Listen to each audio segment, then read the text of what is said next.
All right, here at Smith Center, and it's time for our annual chat with General Manager Pat Embleton of Illinois football.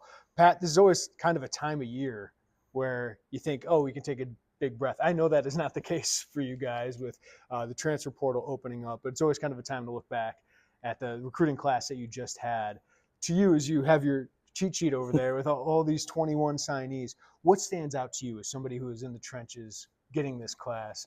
What stands out to you about this cycle for you guys? Yeah, I think this class was a very targeted early on class that we got a bunch of commits, in the summertime, and they grew as a family, like we do in this building, and those dudes recruited themselves a lot more than we've been a part of in years past, and I think that this group is very special and very close and connected, and the amount of group chats that we're in, and you just you see guys rooting each other on Friday nights, Saturday mornings when scores come out, and it's fun just to see the connectiveness and the closeness. And then as we added, the commitments during the season, and even in later towards the end of November, like those dudes jumped on. They asked for cell phones right away. They were very just engaged in this class, and so it was fun to be a part of. I think.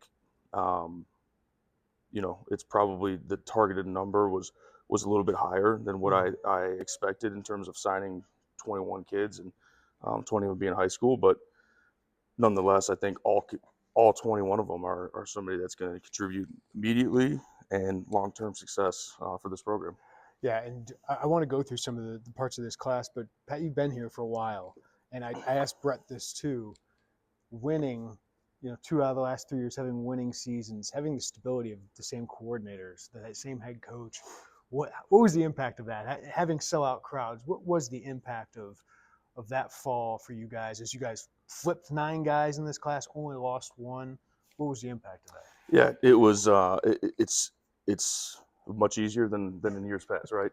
And I think that my staff did an unbelievable job of getting kids to our games, and so I do want to give a shout out to them, with Dre Brown, Victoria Adams, Jay Kaiser, Pat Ryan, Drake Leeper, John Proto. Like, we had a plan going into the season of, hey, we're going to be a good football team, so like we need to capitalize on the games, and these are our target games. And so early on, I mean, our Kansas invites went out pretty early, right? And we were full pretty quickly, and then at that point, I knew that Michigan was going to be a big game too. Yeah. But every home game, we continued to set records for us in terms of sellouts. Like there's times when I remember talking to our ticket, Jason Hagemeyer. He's like, "Yo, you don't have any more seats."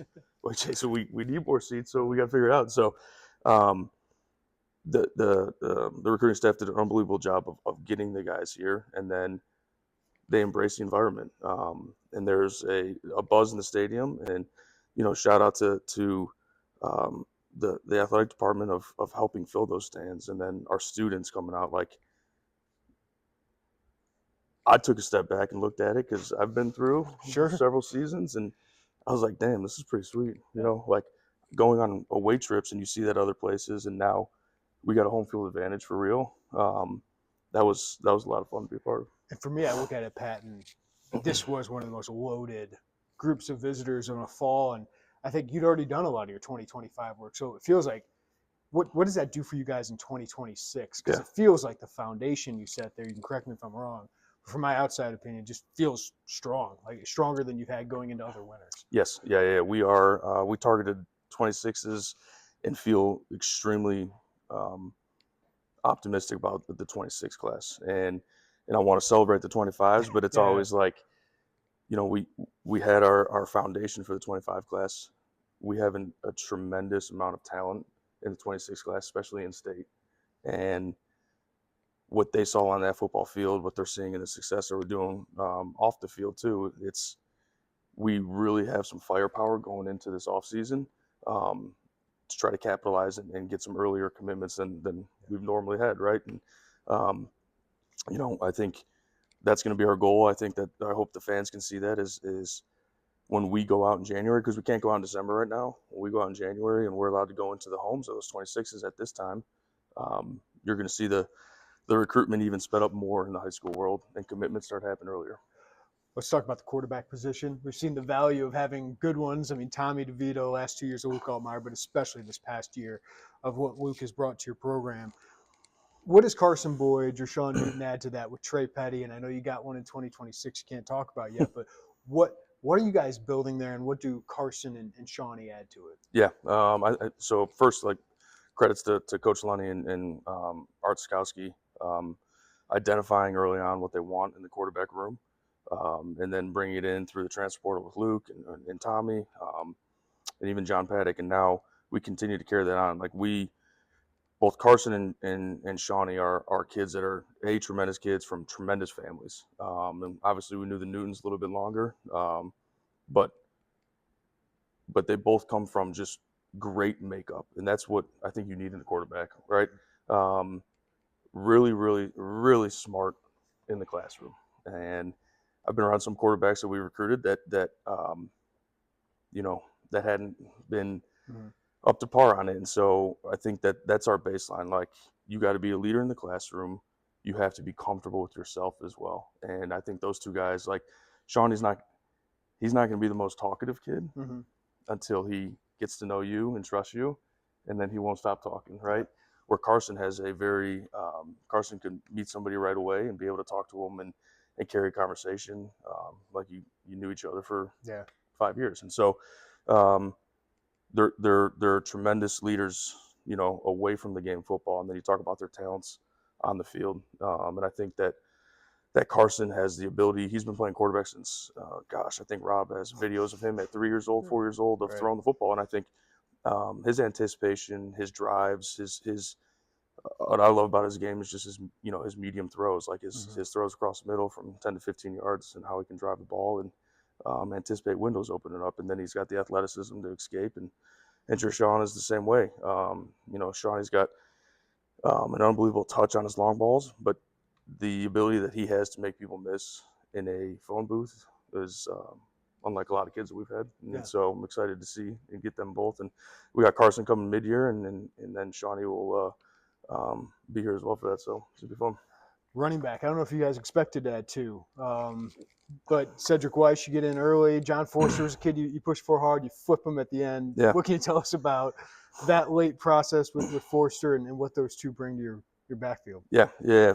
First, those two were the ones that we targeted going into it all, and give tremendous credits to Thad because he knows what he wants in his backfield, and Thad's just an unbelievable recruiter. But Cedric's got the ability to really just get upfield, right? He's very very decisive in his actions, and there's very little wasted movements, and so I think that he brings an element of speed that we want, because we have some bigger backs, and so we wanted to balance that out on the roster side.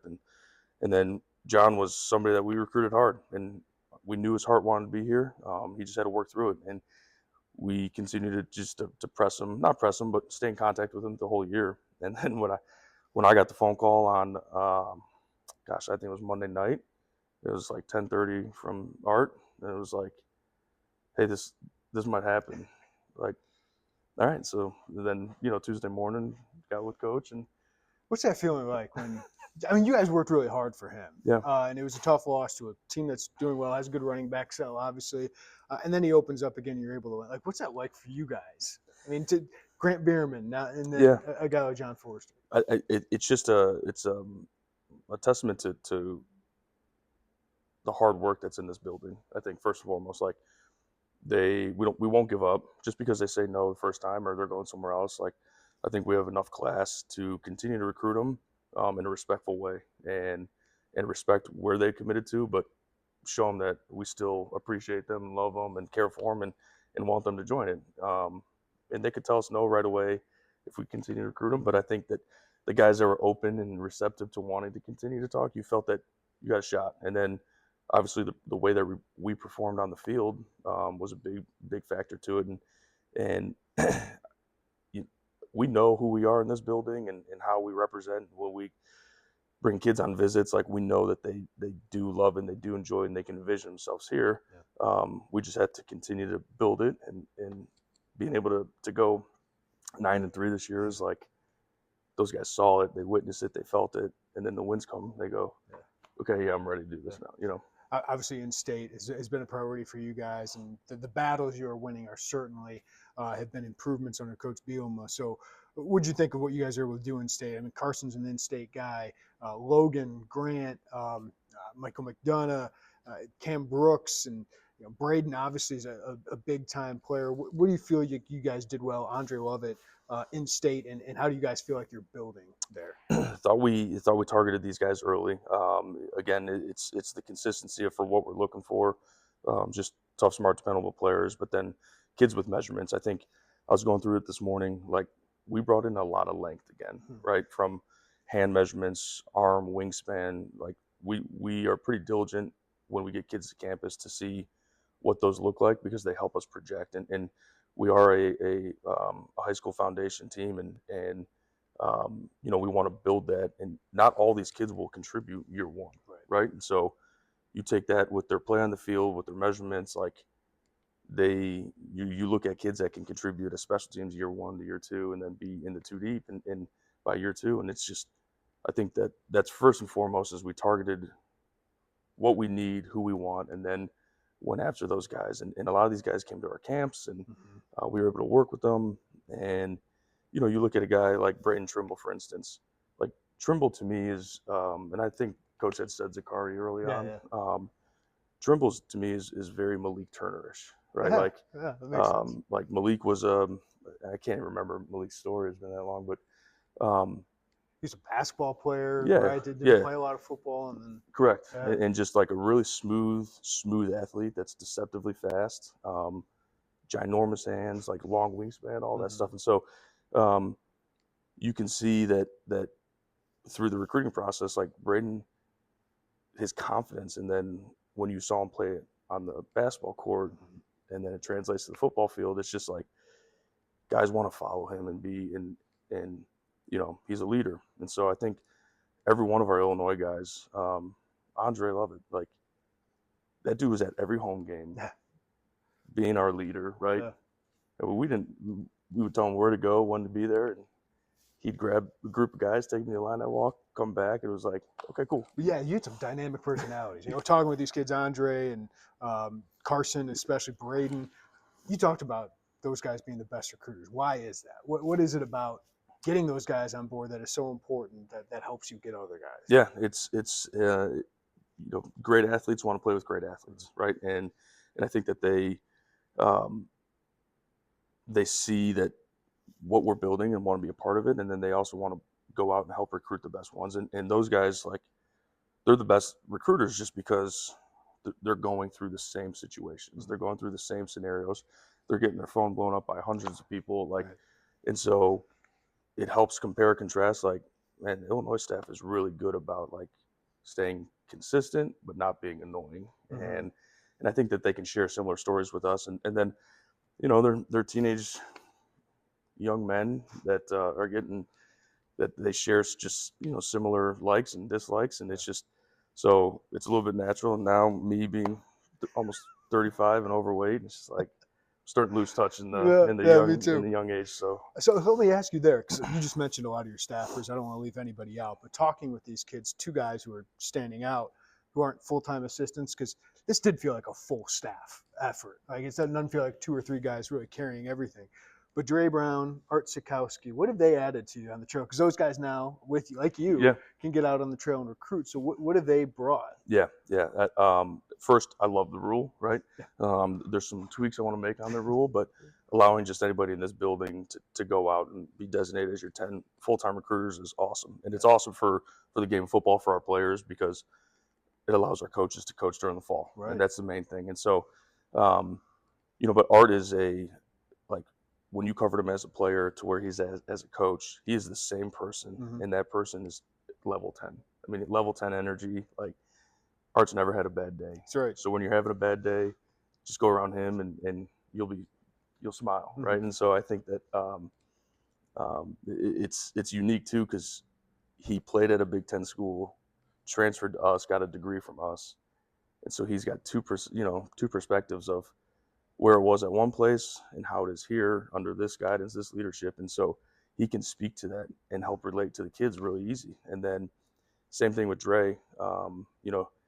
Being able to get Dre after he turned down the first time, to get him here for an interview, like knew if we got him here on campus, similar to recruiting, that it would make him fall in love all over again with this place. And I think if you asked him that, it really helped solidify that he wanted to be back home. He had just gotten a promotion at Notre Dame. That's right. That's Notre Dame. Yeah. Right. But yeah. This is home for him. Correct. And so his sell is completely different than anybody else that we have, because he got recruited here, he committed here, he signed here, he played here, he battled adversity here, went through coaching changes, and so he walked the walk here, and he can sell that. That's just natural for him to sell to recruits. And my office is right next to him, and I have to close my office door because that dude's on the phone 24/7 talking to kids, and I'm like, okay, he's unbelievable. Do you notice how the days are shorter, but your to-do lists aren't? Power through your busy days with Factor's no prep, no mess meals. From breakfast to dinner and anything in between, Factor has easy, nutritious options to keep you fueled and feeling your best. Whether you like routine or you enjoy mixing things up, Factor has you covered with 35 different delicious meals every week and over 60 additional convenience options you can add to your box, like keto cookies, pressed juices, and smoothies. Factor lets you do you. Choose from 6 menu preferences to help you manage calories, maximize protein intake, avoid meat, or simply eat well balanced. And check this out. Factor is cheaper than takeout and dining out. Put the money you save towards holiday shopping or reaching your financial goals. So don't let shorter days slow you down. Stay energized with America's #1 ready-to-eat meal delivery service. So right now, head to factormeals.com/50Illini and use code 50Illini to get 50% off your first box plus free shipping. That's code 50Illini at factormeals.com/50Illini to get 50% off your first box plus free shipping while your subscription is active. I do want to bring up the line of scrimmage. How do you guys feel? I mean, offensive line, you had 4 guys, defensive line.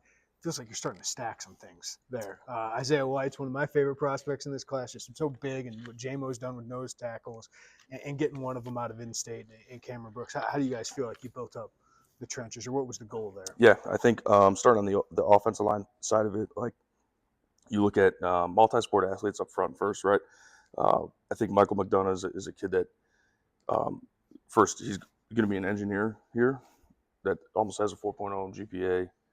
And I think he's an interior, possibly center, and like just the smarts and that he has the awareness of football coming from a football coach as well as dad is an O-line coach. And so the mental makeup is there. But I guess before going into everybody, overall, like we built this line, this group, just based on where we're going to lose guys in 1 to 2 years.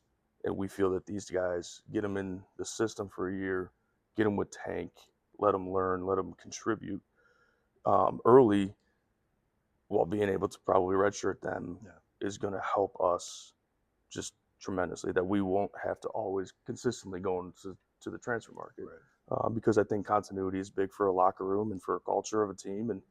And we added Dylan late to this class, but it's somebody that we were on, that we knew from the first bye week that we went out. And so while it was a surprise to most, like probably about 3 or 4 weeks ago is when I knew that we would probably add him to that. And so again, it's just, they've got size. You look at all these guys, like they all have size, they all have athleticism, they all can bend and flex, and they're not overweight, right? Like we're not having to shed pounds. We're gonna have to put the pounds on, and I think that's what Tank wants down there, right? Like just a ball of clay that he can help mold and add that weight to it. And then defensive side wise, it's very similar with Cam and Isaiah and Eric Gale. Like those guys are again all great athletes, and that's just our standard in our personnel side when we're looking at stuff like, is he an athlete? Does he love football? Like those, if there's a no to either of those, then we don't want to recruit him. Linebacker, midway through the season, you're thinking, what's going to happen here at this position? And then Dylan goes down. James Crute stepped up. You saw Malachi Hood kind of be a revelation there late. And then you guys get Grant Bierman and Ishmael Conte. Mm-hmm. How much has that changed? How much has your linebacker room changed? Yeah. I mean, we brought in some height and some length Yeah. that we probably didn't have. Obviously, James is an extremely long kid, right? Malachi's got some height, but I couldn't tell you Dylan's height off the top of my head. But Right. he's a Mike Backard, and so I think we brought some size and athleticism, and vertical height to that room that is going to help us, especially in the Big Ten Conference, right? Being able to match up on tight ends, and being able to just play some stout defense while running sideline to sideline. Both Ish and Grant, you can see that like they're not slow guys. Yeah. Like, they can run, and so it just gives Coach Henry options of different packages we can play and how we're going to be on the field for the defense. And so Archie and Grant Morgan didn't flinch. Like, we had a plan, and I know we were going after some bigger guys, and we were in it with those bigger guys, but then we closed on two really, really good players. Defensive backfield, like, you kind of brought up some of these guys, but I feel like one of the stories of that is brothers. Yeah. With Taiwan Cox and Zanai Scott. We can add Shawnee Newton into that.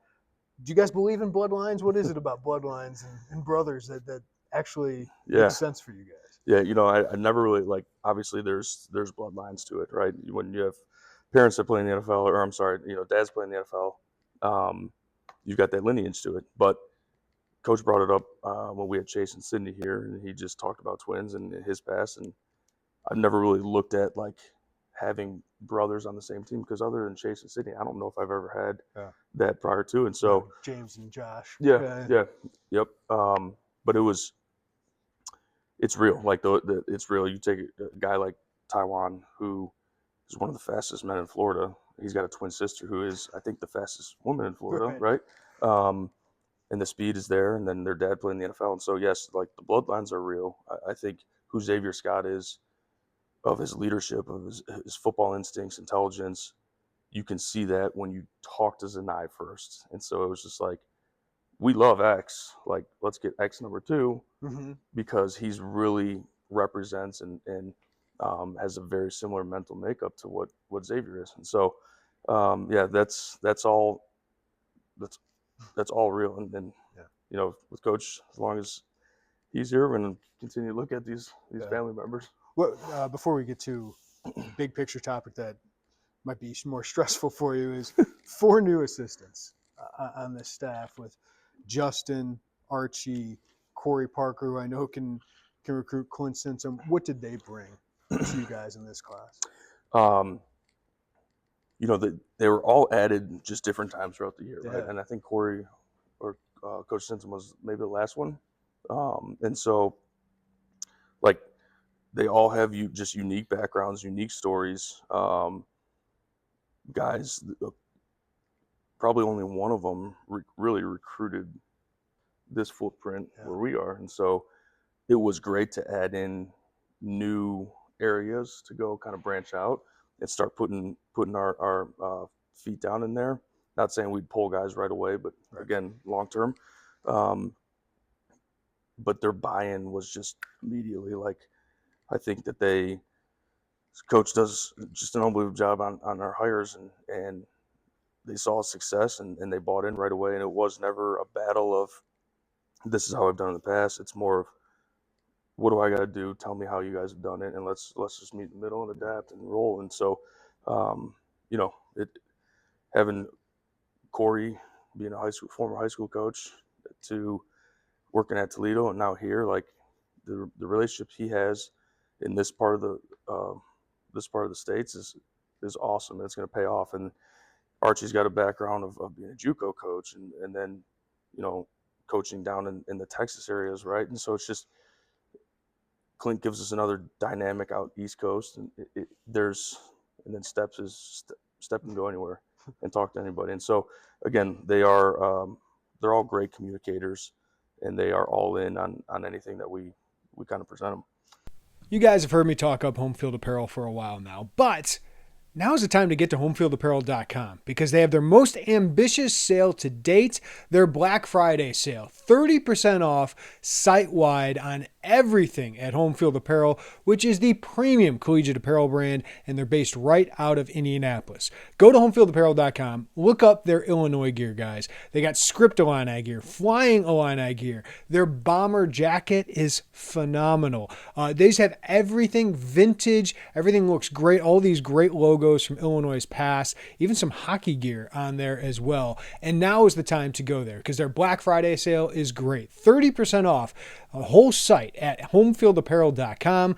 Just use code BFCM24. That's BFCM24 for 30% off site-wide at homefieldapparel.com. If you have an Illini fan in your life that you need a gift for, go to homefieldapparel.com and check out some of the great Illini gear. My personal favorite is the Flying Illini logo. They have a hoodie, they have a t-shirt, and the great things about these shirts, they're great fitting, and they are so comfortable, guys. So go check it out. Homefieldapparel.com, 30% off their Black Friday sale. Go to homefieldapparel.com and use coupon code BFCM24, and you get 30% off now through December 3rd at homefieldapparel.com. All right, as I said before, this is usually the time you can take a deep breath, but not now. Not with the transfer portal opening up on a Monday here. So, I mean, obviously one of the focuses is roster retention, but then you have to go get players. So what is this time like for you guys running this department with Coach B? Because this is really when 2025 is made, right? Yeah. Oh, yeah. You know, our kind of goal, our slogan as we transition into the portal is just win in 25. What's going to take us to win immediately in 25? And that's how we have to attack the portal. And so can't put a set number on how many targets we're going after. We've got baseline numbers, but looking at our roster as we meet with our current roster and because we can't be oblivious to there's guys on our roster that love it here, but they want to go somewhere else. And so as that sorts itself out within our roster, that allows us to really kind of clear the picture up about how many we're going to take in the portal. But I think there's some obvious, when you look at just our depth everywhere, there's obviously targets that we're going to be going after on Monday when it truly does open up. And I think the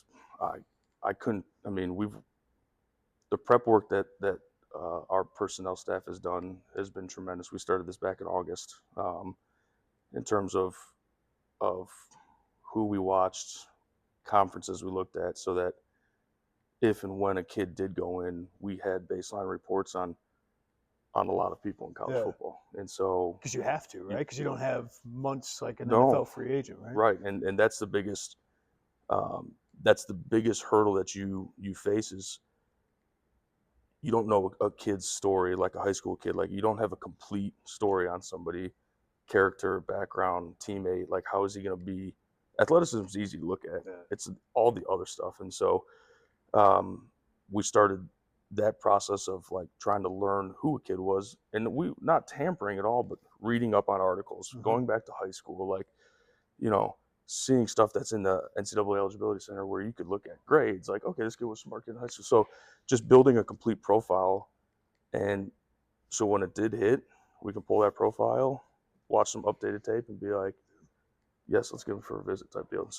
So when that opens up on Monday, we'll be ready to roll. I mean, I know we got my crews in with our offensive staff right now, going through all the guys that we watched last night. And tonight will be another late night for us. How do you feel like the calendar's set up? Do you feel like it's better, positive, negatives? Yeah, it's. I like that our coaches are here. I mean, I know Coach doesn't like. It sucks that we couldn't go on the road to get into these houses, but I like that our staff is here right now to again meet with our current team and be with our current team as we go through bowl season. Right. I do think that's a benefit. Victoria said it to me, I think Saturday, like mornings, like they signed days in 4 days. I know, stuck up on me too. It's just like, so that was a little bit different, a little bit unique, and I give huge credits to her because she built a lot of like what I've done in the past. I didn't even realize it until Tuesday night. I'm texting her and she's like, "It's already taken care of." Okay, great. Like, thank you. Yeah.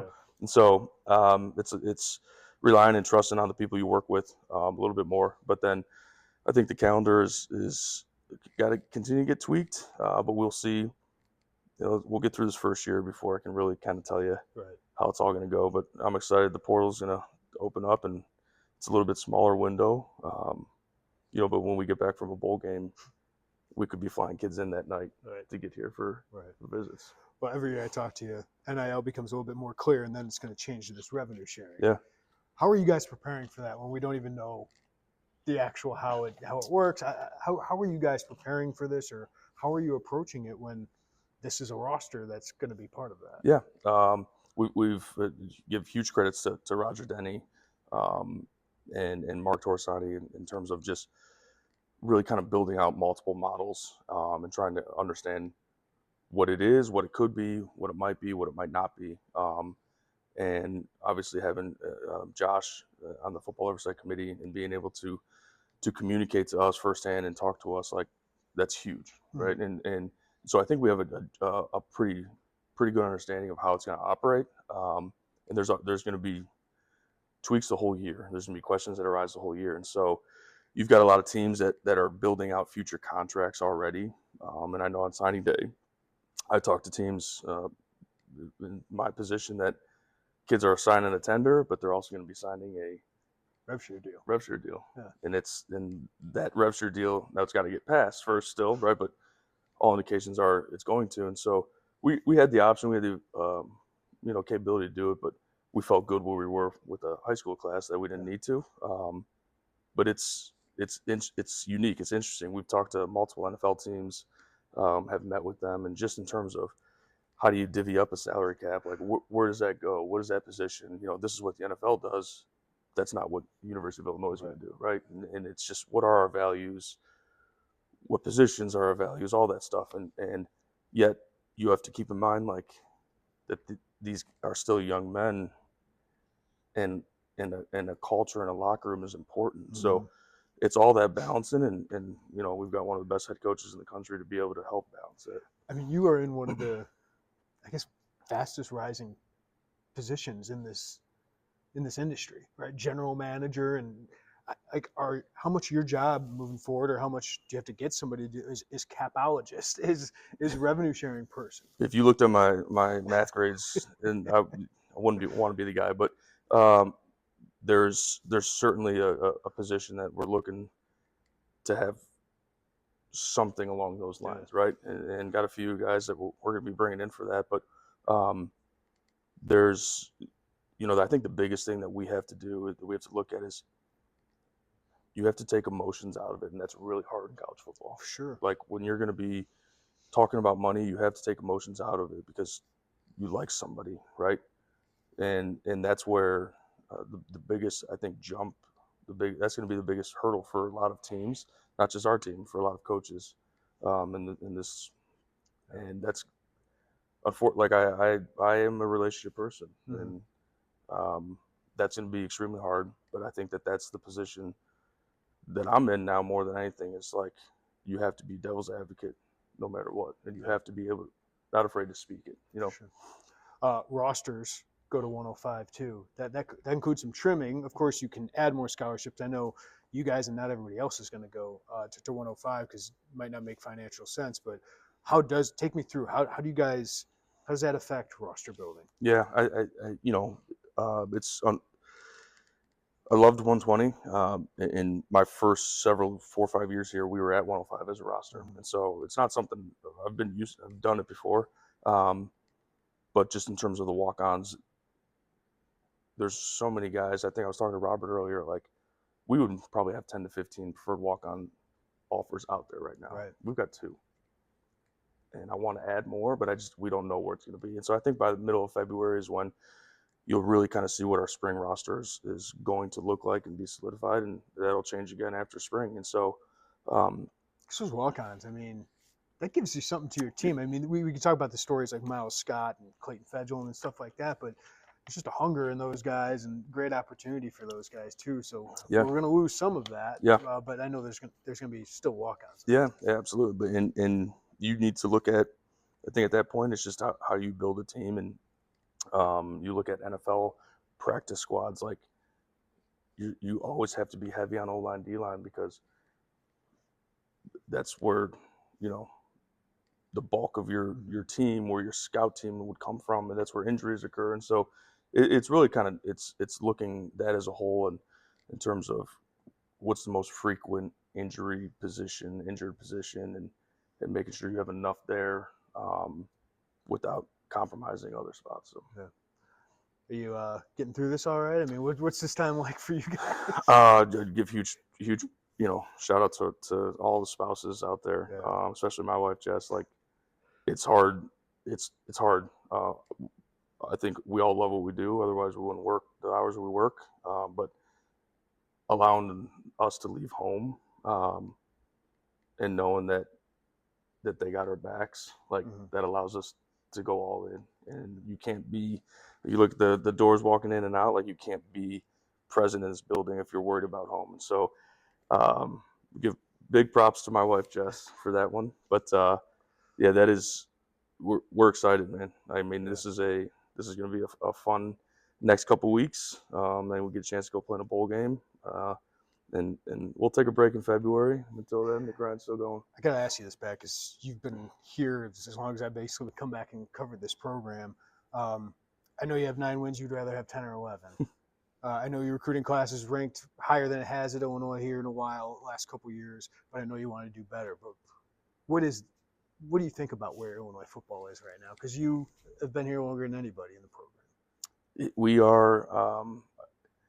I don't think it should be a surprise to anybody, because I know what we've done in this building. I know how hard our staff has worked, both coaches and support staff, and so it's an expectation to be where we're at. But I'll be honest. I mean, there's when we're out at the games, and we talked about the sellouts. Like, there's times where I will sneak away just to take a breath and be like look at what we've all done, right, and where we're at, and by no way, shape, form should we be content and stop. Because the moment that you take too long to embrace it, or you take too long to give yourself a pat on the back, that's the moment you're going to lose. And so yesterday I texted the group when Coach let us out and said, "Hey, let's get out of here."